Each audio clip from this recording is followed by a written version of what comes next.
Hi everyone, my name is Costa Kalogiros and welcome to A Bunch of Blank Paper. I know it's been a long time since I made a podcast, but this one is gonna be a very, very special one. And I don't know if it's gonna be one, it's probably gonna be two, maybe three, depending. I will go with the flow and see where this takes me. As this is a very complicated experience, I would say. It's not a movie, it's an experience. In order to make it in a very short episode of a podcast, in order to analyze it and talk about it, because the philosophical questions and the technical aspects are so huge. Yeah, first of all, I was away because of lots of work. I'm preparing new stuff, a new feature film is coming up, some short films. We're doing a lot of commercials now in the company. So yeah, if you want to check out my new projects, you go to my website, www.costakalogiros.com. I even forgot how to speak on the microphone, so it's crazy. Uh, anyway, you can check out some new stuff there, and other stuff are coming as well. And you can check also my new workshops, which are very very nice. I think you will love them. Check out in the workshop segment. You can see my new workshops starting this month. So it's gonna be online, interactive. It's gonna be very, very, very intensive. So yeah, make sure you check these things out. So I'm done with this thing. So yeah, let's talk about today's theme. So today we're gonna talk about one of my favorite films ever, all time. A film that is every time you see it changes, every time you see it is different, every time you see it is a totally different experience. The more you grow up, the more you understand the topics, the themes, the questions, everything that this film has to give. Charlie Kaufman is a genius. Of course, I'm talking about Synecdoche, New York. It's a Greek word actually, Synecdoche. So if you want to learn it, it's going to be really hard to spell it. Synecdoche, New York. Um, and that was actually the very fascinating thing about this film is that this is his directorial debut, which is crazy. And of course, he made Internal Sunshine of a Spotless Mind, being John Malkovich. Of course, the movies Sally Kaufman made. And now we're waiting, eagerly waiting for this Friday to see his new stuff coming out on Netflix, which is called I'm Thinking of Ending Things. Every movie that Sally Kaufman did has a connection. They're all connected in a way. So Charlie Kaufman is doing a very important thing that a writer must do. He works as a writer and director, of course. Sometimes he has adaptations and he's working on that. But when he's writing, for example, his own material, everything is connected, and he's doing the one most important thing that a writer must do, and an artist must do. He's 100% truthful. He lays out on the table, on the script, everything that he is thinking, no filter, nothing. All his fears, all his questions, all his eager, anticipation of something in life, everything he has, he just puts it out on the table. Uh, Ironically, the leading actor is one of my favorite actors as well, Philip Seymour Hoffman, and he ended up tragically dead. I think it was back in 2014, if I'm not mistaken. It's the same year that we lost Robin Williams as well, and it's really sad because if you see the film and if you see closer, if you really notice, you will see that Philip Seymour Hoffman is actually playing totally a very characteristic part of his uh, soul and his psyche, because you can see that he is experiencing the whole script, the whole movie, like he's experiencing it in real life. Of course, the purpose of an actor is to act and pretend that he's someone else. I mean, this is the best thing that I've seen actors many times talking about. Oh yeah, this part will be great for me because it's like me. Yeah, but I don't think that the actors like that. Actors act because they want to escape from the everyday life and they want to pretend that they're someone else. So yeah, it's a big question about all these things, and Charlie Kaufman made it sure that he has all the answers there that are also questions. So yeah, without further ado, I think the intro was really big. Let's dive in the many themes and topics that this movie has. But first of all, in order to start and talking about this film, we have to understand what Synecdoche means. As I told you, it's a Greek word, and it means that it's a simultaneous understanding. Okay, it is a figure of speech in which a part of something of this word or a term refers to the whole of something, or vice versa. So, uh, so it's either mentioning that you're a part of the whole thing, which is actually explains the whole theme of the film. For example, you have some common words that are used to describe something specific. So if you say, for example, um, suits for businessmen, boots for soldiers, America for the United States of America, and so on. So, Synecdoche New York is a film that actually shows to everybody how a writer can write something out of a theme, and also implementing very strong characters and implementing all his fears and injecting everything in there. So the themes of this film are very strongly visible. So you can see a very strong theme that he uses is death, for example. You have all the complications of death. You have everything that we think about death. Death is everywhere. We know we're gonna die, and all these things. You know these things. So he takes this theme of death and he puts it there out there with a lot of questions around it. Because he he's a genius in doing that. Because he takes from the first scene and on, you see a human relationship going on, and it's very visible. It's very strong and vibrant. You can see two completely opposite people having a daughter. This is what you see in the first scene. You see Adele, and Caden, and Olive, the daughter.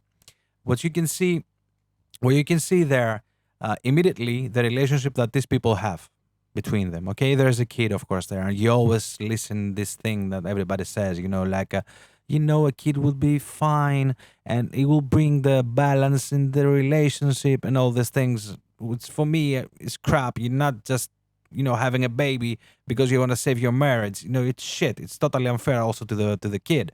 So we have a universal desire to be loved. So when we pursue these desires, we end up creating fake and dishonest version of ourselves.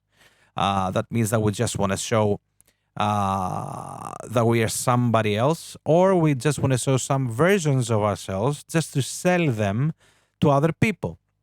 We have a tendency to show only these parts from ourselves that we think we have as soon as you meet someone and you see their interest and everything, you start getting to know each other in the first stage of the chasing, when you see the other person and you're getting, more into them. So we only show the parts from ourselves that we think that the other people will like. And this is a very, how can I say it to be more polite with ourselves? Anyway, it's an attempt. Let's say it's an attempt to win the people, win their affection, even when you have nothing to do with the other person. If you are totally incompatible as a whole. Let's use the word whole because it's also a universal meaning of the movie's theme, because he's talking about the me and the whole. So let's see it like that. So as two entities, you're completely different. You don't fit. But even then, we just show some compatible things, very small, to be honest. This is You hear so many times an expression that says, a friend of yours comes and said, "Oh my God, I had no fucking idea that he's like that," or I didn't see that coming. No, no, no, I didn't see that coming. Of course you did. You saw that coming. You know that this will happen. There's no person on this planet, that's an open book and that can be read by anyone and blah, blah, blah, blah, blah. No, there's nothing like that. Of course, you know that this is the root of things. This is how things are going to be, laid down from now on. So when you meet a person, you always know that there are going to be surprises on the way. And most probably in the beginning, when you meet them, you just meet some parts that you like, except the abs and the perfect ass and the boobs and the eyes. And I don't know what the fuck people see to each other. And they just want to, throw themselves into that. If it's going just for sex, things are not complicated. But if they're going towards a relationship, things are getting fucked up complicated. So, uh, because we do these things that it's not us and we're not acting as ourselves, we're acting as somebody that has to modify themselves in order to be likable to the other person, because in the end we hate to be lonely. Not all of us, but most of the times you hate it when you're lonely, and especially in the end of your life, towards the end of your life, you definitely don't want to be lonely. So we have a desire to be loved, and that's what we're doing.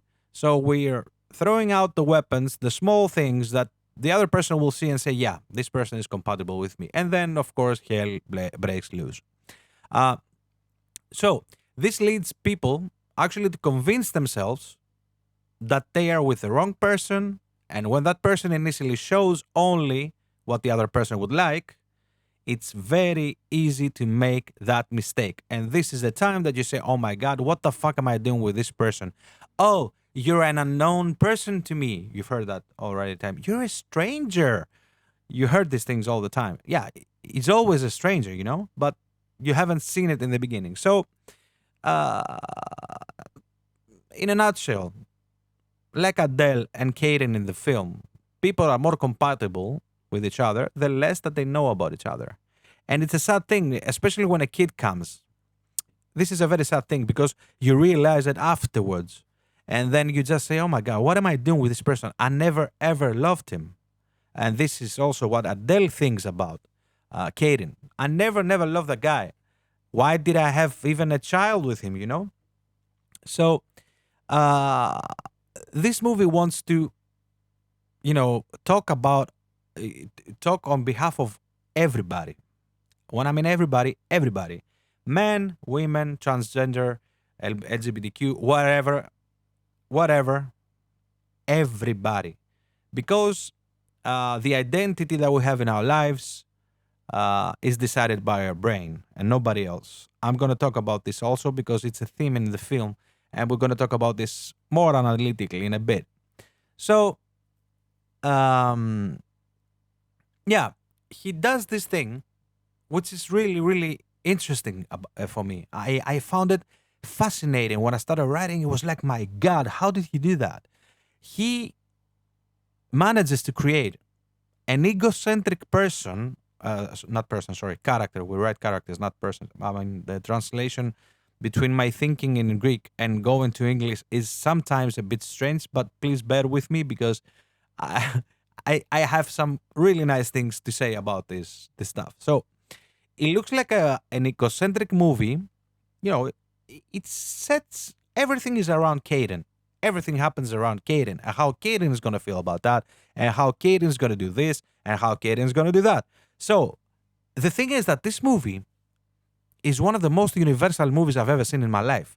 It's about the whole. It's not about the egocentric part of the reflection of ourselves. It's not about the truth that we think that we know, and that this is the only truth that I know. There's no other truth in the universe. No, it's not about that. It looks that it is about that, but it's not. And he does it geniusly. He does this thing. He questions existence. He questions the human experience, and he uses art to imitate life, because this is what art does. It imitates life. So, uh, I said so many times again that, the actors, they are pretending always to be someone else. And this is why they act. There's no actor ever said, "Oh my God, I love this part. It's totally me." No, nobody says that. You know why? Because they have to escape from themselves. This is why they're doing it. This is why they're acting. And this is why you're going to the cinema, because you want to escape from your everyday life. This is what you're doing. So the actors are pretending always to be someone else, and this is why they act. They want to escape from themselves. And this is what Charlie Kaufman geniusly did on this film when he started actually from the middle of the film and a little bit after the middle of the film, when he starts putting actors, playing actors who play actors. It's amazing how he does that.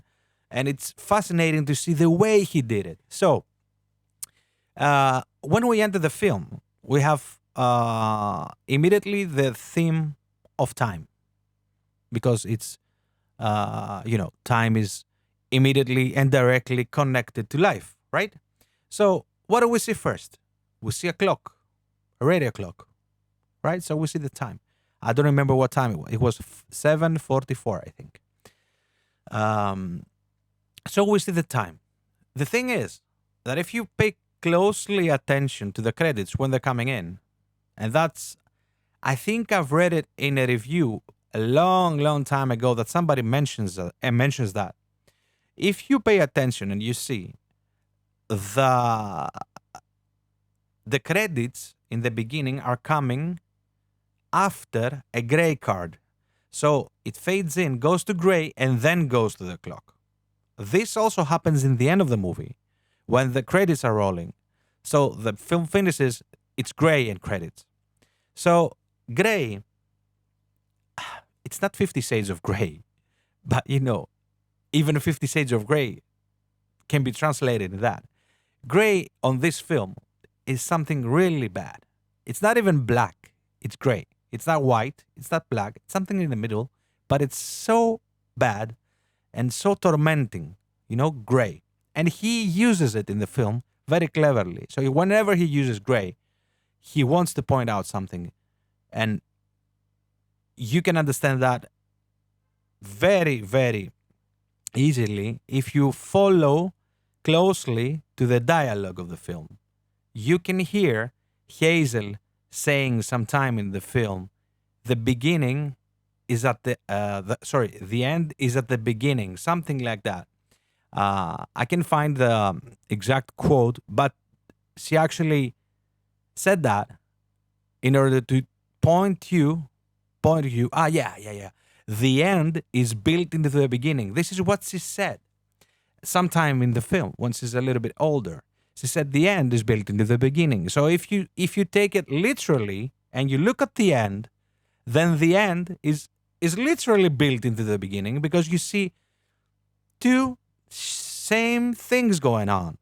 There is a fading gray card and then going in the film, and in the end you see the gray card and the credits going out. So he fades in and you see the clock. When you see the clock, immediately you think about time. Think about another film that you saw with a clock. Groundhog Day. The whole theme is about time. He's stuck in time.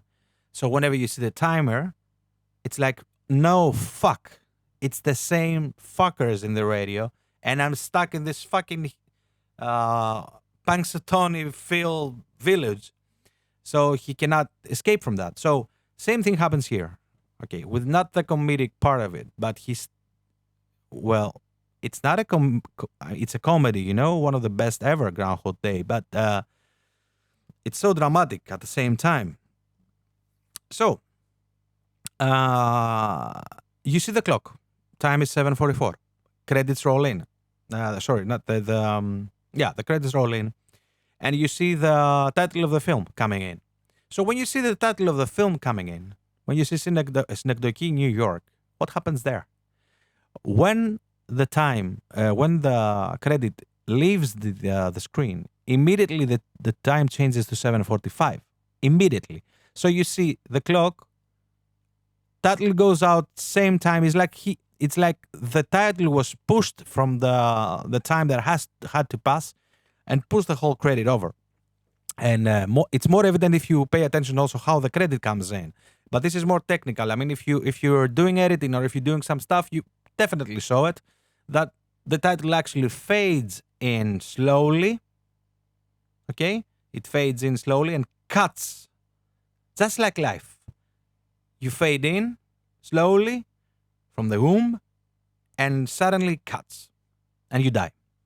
So this is what he wanted to show with the clock. Okay, it's the birth, it's it's the womb, how you come out, and the death. So existence, the whole existence. How does it come? How do you come on this life? How do you exist in this life? And how you die in this life? Okay, you can hear also there.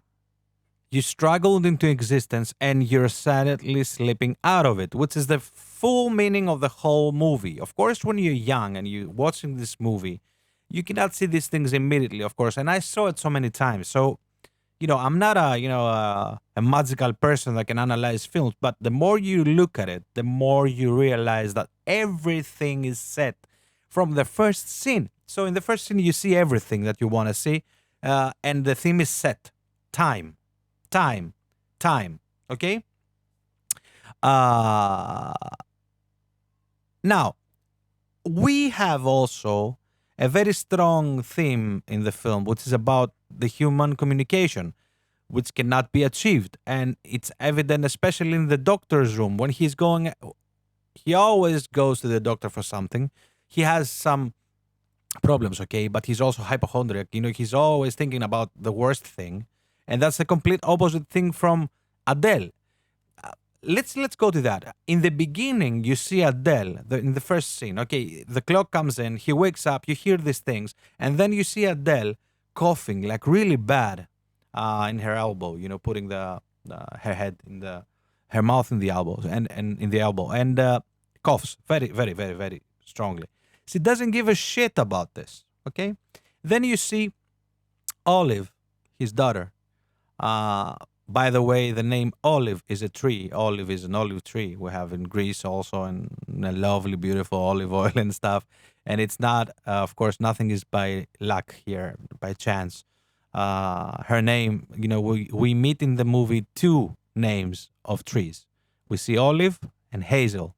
And in the process of the film, I mean, I'm not stupid. I'm guessing that everybody that hears this podcast have seen the film.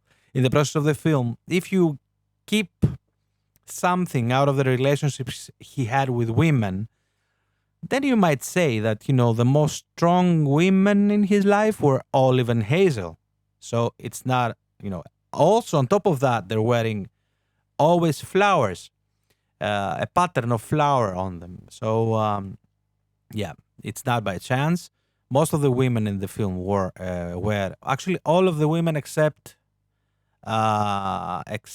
Maria and Adele. They're not ever wearing something with a flower pattern, and all of their times, all of their clothes are really spooky and dark. So we will talk also about this later on when we analyze how he did that with art direction. So, but let's stick to the first scene. So we have Olive in the toilet and said, "My poop is green." So Adele looks like she's not worried at all, not even about the cough or the poop that is green. I said, "Okay, there must be something that you ate." Uh, then we enter the kitchen and we see Caden. We see Philip Seymour Hoffman. Caden starting talking about how bad he is today. I didn't wake up well. I didn't wake up well. This is what he says. And Adele is on the phone talking with Maria, I think, and she's having a good time and she doesn't give a fuck about the thing that her husband just said. So we see here two completely opposite behaviors in terms of how they deal with the problems in life. And this is actually what happens in real life when you have somebody say, "Come on, you don't feel anything? What the fuck, man? This is what you say to somebody that it's completely like blank and doesn't see and doesn't want to see or doesn't want to feel anything. They just accept the fact that something is bad. And Caden is the person that takes a small thing and does it a huge matter. He's like a drama queen. He does like a huge fucking deal out of it. And Adele tries to play things down. And you see that also. I don't know if it's just a coincidence, but I don't think so. I don't think there's a coincidence with these huge writers. Uh, Something that you can see if you were talking about how they deal with her problems, something that you can see very, very evident and very out there is that his play is huge.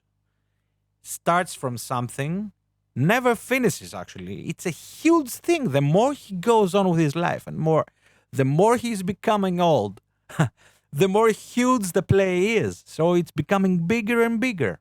While on the other hand, Adele, the person that actually plays down the whole things, tones down every problem, her paintings are smaller and smaller. So this cannot be a coincidence because it's the way people face problems. Come on, there's no middle way about that. Some people get completely crazy about just getting some bloods in their head and hand, and some people just don't give a fuck and they just say, okay, whatever happens, it happens. So that's Adele, and it's also dramatic because Adele, the symptoms of the cancer are there in the first scene, and she doesn't pay attention, or she doesn't want to pay attention, or she's just like, okay, I'm gonna die anyways, so fuck it. So you never see her, talking like that, but you see that the evidence are there, and in the end, she dies. But the question is, who lived better their lives? Better on their standards. Kaden, who was worried all the time about everything, and living with stress and living with that, or Adele that was more laid back and waiting for things to come, and she was playing down every problem that was there. So it's a kind of question: how do you want to live your life? Now, I always say that when you're talking about your country all the time, you get stuck. You get stuck in the same place, and you don't want to and you don't want to become, an adult. Whenever you're thinking about these things, religion, the country, country. Yeah, I'm proud. I'm American. I'm Greek. All these things keep you keep you back. They don't let you grow. So let's talk a little bit about the city. So the city is called Synecdoche. All right, that's a city in New York. What is more evident again about the whole film to actually know what's gonna happen is the song that you hear from Olive in the very first opening of the scene. You hear the song. So she says there's a place I long to be, a certain town that's dear to me, home of Mohawks and GE. It's called Synecdoche. So she's actually singing about her beautiful and lovely town, like in South Park. Um, so, and then the song goes like that. I was born there and I'll die there. My first home I hope to buy there. Have a kid or at least try there. Sweet Synecdoche. So in this second verse, we see that born there, I'll die there. My first home I hope to buy there. Have a kid or at least try there. So Olive, his daughter, is singing this. So you understand the connection between that.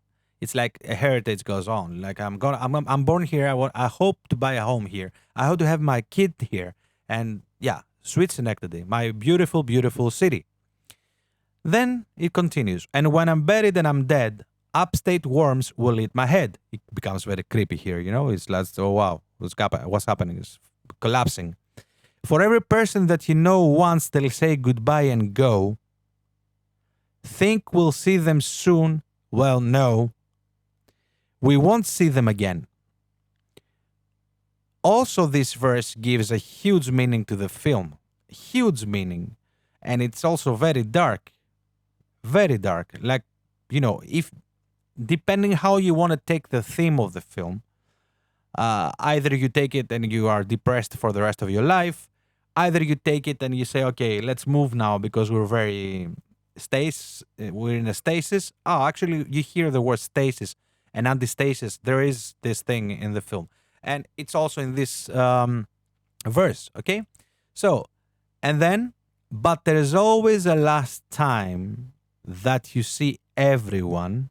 There is always and never again. So this is a completely dark shit message from the song to hear from a small child in the beginning of a film. But he achieves exactly what he wanted to achieve. Give you again the feeling of what this theme is about, what this film is about. Okay? So he's also Charlie Kaufman also believes that everything we do leads to where we are going, leads to where we wind up, how we are fucked up with our lives or good with our lives. It's always affected by everything we do. And you would say, okay, if I go out and a piano falls on my head, yeah, you can explain that if you didn't live in that place with your girlfriend, or if you haven't said no to morning sex with this girl, you wouldn't be dying out of a piano falling on you. You know. But anyway, you get the point. He's pretty much saying that every decision we make is affecting totally our life and where we end up with our life. Now, let's talk a little bit about the marriage of Kaden and Adele. So they're artists, okay? Adele is an amazing painter, and Kaden is a theater director. And he actually, to the point that we meet them, he didn't even, how can I say, he didn't have an original play of his own. So he starts writing this thing afterwards in the film, where he's actually writing the movie in a real time. We actually seen some since the production of the film going on, which is amazing. So, uh, she also says to him when they exit the play, when he managed to get a play going, she really disses him. Talk about, yeah, okay, what is that? You took an original film from somebody else's original film, and you just made it your own, so you're not creating. What the fuck are you gonna leave behind? This is the thing that you would hear me saying a lot if you're my friend. I'm saying always, okay, I wanna make films, I wanna make stuff, so I will leave something behind for the rest of the people to see. That's something that we, artists want to do.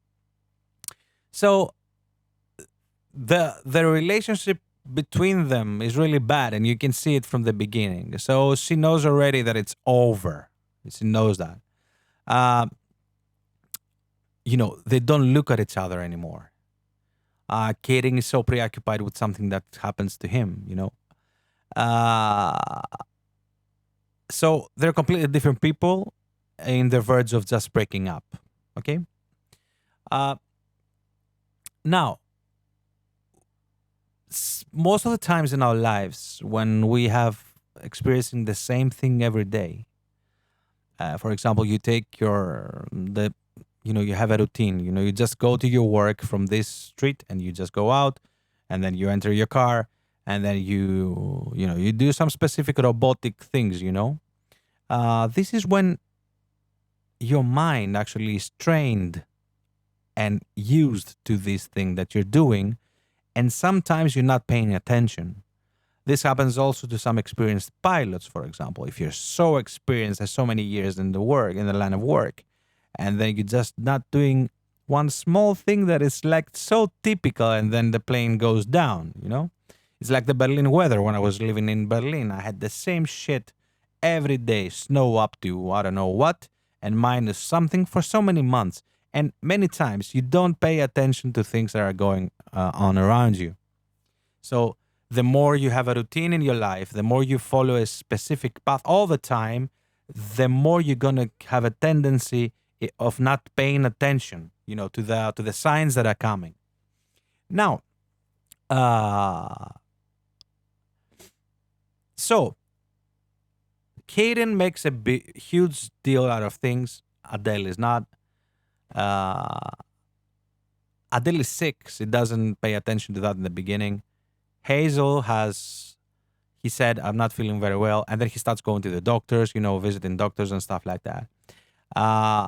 Also in the doctor's room, when he's going, we see the thing with the communication that I said, which is really important. They're not able to communicate. Also, he says you have to see an ophthalmologist, and he said a neurologist.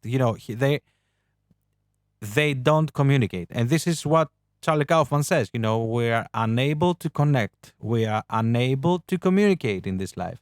So this is what he says there very evidently. And in the second Doctor also, when he goes there, we see that very, very, it's evident there. It's there. They cannot communicate. They say shit. Also, what's evident is that in the first Doctor he goes, after he hit himself with the water faucet, the first Doctor that he went there to have stitches, there's an old guy behind them suffering a lot. Like a lot. You see him in pain, and people, his relatives on him. And the doctor goes, oh, come on, I cannot stand anymore. Every week he's here, come on. And Philip Seymour Hoffman seems also very ironic about it. Yeah, he says something like that. So this is evident. This is something that Charlie Kaufman wants to say, that we don't give a fuck, actually. We are so self-important. We care about ourselves, and that's about it. And this adds up to the thing that I told you about the love, that we actually, when we're good and when we're in a good place, we don't give a fuck. But when we're in a bad place, then we're gonna, end up with our old boyfriend, or, try to. When you're in the weakest place, when you're in the weakest place, then you try to find someone to fill in the gap and the void. So, but this scene specifically shows that people are merciless. They have no mercy, and they don't give a fuck about anyone. So this was very clear at that scene. Now, I'm gonna say one more thing in this episode, because I don't wanna, not bore you, but I wanna keep it in sessions so you can, try to get the things that I'm saying and watching the film again. Even this first part, it's so important, because you will see it again with a different eye, different vision, and then you will be able also to get your own meaning out of that. Of course, I'm saying that, I'm not saying that what I say is what 100% went down in the film, but I'm pretty sure that this is very close to what Charlie Kaufman wants to show. So I'm going to talk about the concept of time. Time is so important in this film. Even if you don't pay attention, especially after the middle of the film, when you see things are happening so rapidly fast, life passes by like running crazy. You see that he's like suddenly 6 months after, and it's like 2 seconds passed in the real time of the film. So the concept of time is really important. And also, now that I'm saying about this, the time he's passing by, the time he's passing with his family is really fast. It's like it's like a routine going on, and I will tell you exactly what I mean. And you can, if you didn't pay attention, you will see it again. But the time that he's spending with Claire, that was just, nobody understood why he had a kid with Claire and why he married Claire. Where it's really simple to think that he did it just to fill the gap of Olive, Adele, Hazel, even Hazel. That time with her passes by so fast. I mean, suddenly you see them having sex. Suddenly you see there's a baby there. Suddenly you see she has a huge tattoo on her back that he never saw because he probably never fucked her again. So this specific period of time passes by so fast, but really fast. This is like we never saw it in the film. So he plays it down. He just tones down that fact. That, you see this? I did it because I had to fill a gap. While on the other hand, all of his life passes by fast, of course, but not that fast. Okay? So, time passes by really, really fucking quick in the film. So we open, I think it was 24th of September. Okay, immediately we hear from the radio. It's the 8th of October. That's in 10 seconds. Then the newspaper he opens. Jesus Christ. He's holding. Says October 14. Then we have him going in the kitchen, opening and getting a milk. And he said, he smells the milk and says, "Oh my God, the milk is expired." The date on the milk was October 20th. So this happens within less than a minute. So you see that in less than a minute, we have already passed by a month from the 24th of September to October 20th, which the milk has already expired. So it's like the 24th of October, let's say. Then we hear Happy Halloween. We hear on the radio November 1st. The newspaper at the same time is dated November 2nd. So you hear November 1st, and then you see the newspaper he's holding. You hear November 1st, and you see November 2nd. So the time passes by so fast. He's hitting his head with a faucet that comes out. He goes to the doctor's office, and it's Christmas. And then you have on the ophthalmologist when he's going, it's March 2006 written back in the calendar. So it's a routine he's passing by, and it passes by so fast. So the element of time is so evident also in the objects that you see, in everything you hear and everything you see. So he's trying to put in there like 30 years of his life in 2 hours, but with things happening, things that you can see there, you know? So the marriage is a routine. So you have 2 months, 2 whole months, 2.5 months passed by, and they're still at the same position where you see them again having breakfast when it's 2 months already passed. And they're doing the same things all over again. It's like you're having a long-term relationship that you're so fucking fed up with, you know? So they're doing the same things. Adele is on the phone talking with Maria and doing that. And he's saying, I think I have arthritis. And, you know, you see, he always have a problem that Adele doesn't give a fuck about it. And their breakfast is always the same. It's the same seats. You know, the same newspaper. They do the same repetitive things every day. So remember what I said before. When you're doing the same repetitive things every day, you don't pay attention anymore. So Charlie Kaufman said in an interview that he's going to treat this like a dreamlike reality. This is exactly what he said. So he wanted to have examples of how time is passing and how we're thinking about time. Okay, so when you were young, you were a kid, time passed by really fast, really slow. You were so slow on things, you know. You had absolutely no need about anything, so the time was passing by slowly and slowly and slowly. The more you grow up, time passes by so fast. Especially the 25 years old to 35 years old, I'm 42 now, you won't ever see it. That's for sure. You have no idea where these 10 years went. No idea. So all this concept of how fast time passes by, it's described in a very horrible way in the film. You can say, in fact, that you can get frightened out of that. But yeah, as I said, depends. When are you seeing it and what's your experience in life at that time and that point? So Charlie Kaufman made a film that he can actually say to anyone, this film is being written and changed every time you see it. So every time you see it, it changes. And it's the truth. That's the fucking amazing thing about this film. So you see the tracking that the television does in our lives. So Charlie Kaufman chose the television to track his life, to show what's going on. You hear sometimes in the TV something that it's repeated also in the end. You hear growing virus of thought, obsession of fear and death. That's the Cotard Syndrome. Because recently I was looking for syndromes to see, because I'm very very interested in the human behavior and some syndromes that actually, like the Tourette syndrome, for example. I saw a Spanish movie about the Tourette syndrome. It's called Tok Tok, and it's like a great comedy that he gathers a lot of people with syndromes um, in a room, and he examines them one by one with a very funny way, of course.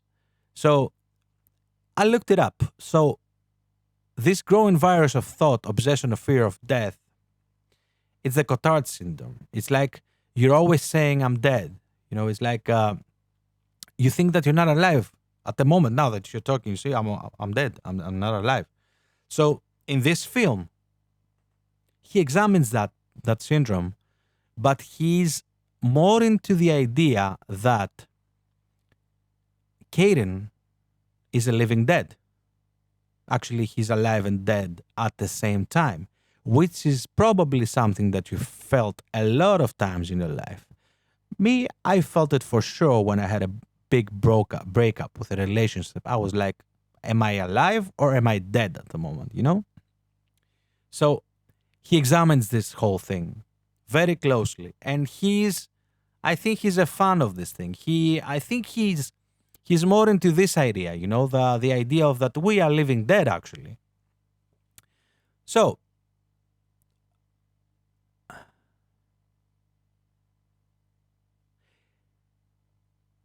immediately we see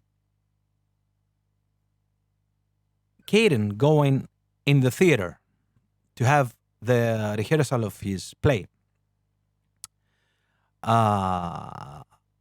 Then we have something very important happening. The young actor goes to him to ask for instructions, how he was supposed to play the part. And then what Caden does there, he guides us again and show us what this film is about, what this theme is about. What's the theme of the film? He says, the end of a life full of despair, and the tragedy is that you, as the young actor, will end up at this place of desolation. What happens there is that he said this, but the actor never got it. If you see him, he goes out and he's like, okay. He was not sure what he heard, but he didn't understand. That's the theme of the film again. You don't understand what I said. Ask me again. You're not communicating. And also the fact that he didn't understand what he told him, which is again the theme of the film. A life full of despair and tragedy. So these struggles apply to the actors of the film. These struggles apply to all the actors of the film. And ironically, Philip Seymour Hoffman died of from these struggles. Okay? So, Philip Seymour Hoffman also said in an interview about Synecdoche New York, he said that life flies by, and the older you get, the faster it's going. This is what I said also before. But this doesn't, it's a common thing. If you're above 40 years old, or 30 years old, 35 years old, you understand that. You see that happening. I don't know how is it going to be when you're becoming older, but it's happening for sure. So, another thing that we have very evident in our lives, come on, it's pretty obvious that Charlie Kaufman wants you to interpret it yourself because you have different experience, I told you, in different ages and it's different for everybody. Somebody, I said again, they can be completely depressed and not thinking about anything else again, just death. But somebody can see it completely like, okay, yeah, that's the truth. We know that. Fuck that. I'm gonna just spend some time and have some fun with the things that I'm programmed to do as a human being. So, a thing that you have all the time is like you feel incomplete. You feel that something is not here. Something is missing. I have that all the time. Even if you get the things that you want so much in life, you get the perfect girlfriend, you have the perfect car that you're dreaming, the perfect job, the perfect house. Always there's something missing. It's always not there. Something is missing. Something is not commuting. Something is not good. In my last film, For Poetry Can Fix You, I tried to translate that. One person saw it because, okay, I'm not Charlie Kaufman, so not so many people saw the film. We had screenings. It could be in the cinemas. There's a total of, I don't know, 600, 700 people in total when you had all these screenings that we did. Okay, let's say 1,000 just to make it a huge pool of that. One person came to me and he said, "Did you put on the chessboard the pawn of the king down on purpose?" He saw it and I was so fucking thrilled. I'm like, yes, you're the first person that says that. Why? Because something is missing. I wanted to show there to the people that the king, okay, I'm not going to spoil the movie. Just see it. For Poetry Can Fix You on my website. Just see it. I don't want to spoil that. But Charlie Kaufman on this film puts things in random positions. If you pay attention to the art direction in the film, he just, he chooses to do some nice stuff. But you will see. I'm not going to say what it is. But he's doing some nice stuff. Okay, I'm going to say one, for example. There's an artwork by painting made by probably Adele behind in the back on the wall. It's not complete. You see, it's like a scrapwork, or I don't know. It's not that complete. Also, many times he shows the same frame. You see the frame when they have breakfast, where Adele is on the left doing something on the sink, talking or whatever, and then you see behind her on the stove, above the stove, there are 3 frames of small things. I don't know how to say them in English, but they're like these small frames, picture frames. I don't know how to say them, but you see there are 2, and also there's the third one that's missing, and you see that by the paint behind that, the paint that it left. So it was there because you see the shape drawn on the wall. It was there, but it's not there anymore. So he shows you that, and I'm sure you can find more than what I found in terms of what's missing in objects, and you can see them. Very evident there. So the interpretation of the whole thing is on you.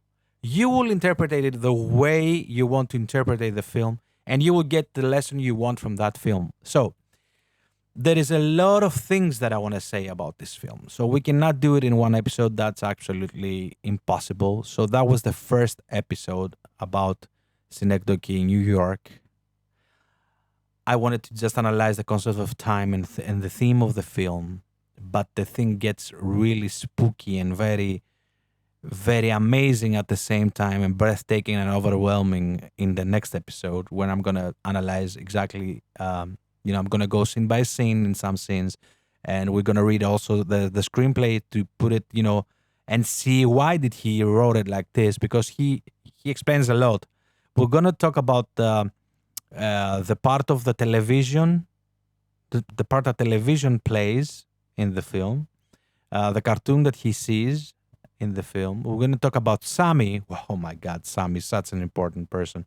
We're going to analyze a lot of characters in there, and we're going to see how he's using the flower patterns, and how he's also using the Carl Jung's theory for Anima and Animus.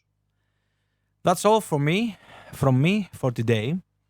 It's a big episode, I know, but just go through it and watch the film again. And I'm sure that next week, when I'm gonna have the next episode of this huge thing about Synecdoche New York, I'm sure you will be already seeing the things that I'm, so after 10, 12, I don't know how many times I've seen it.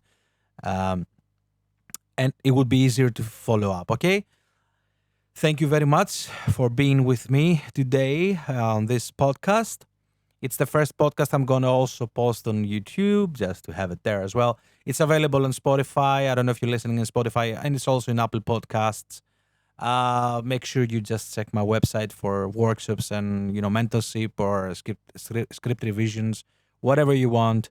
Just feel free to add me on Instagram with my name. And be well.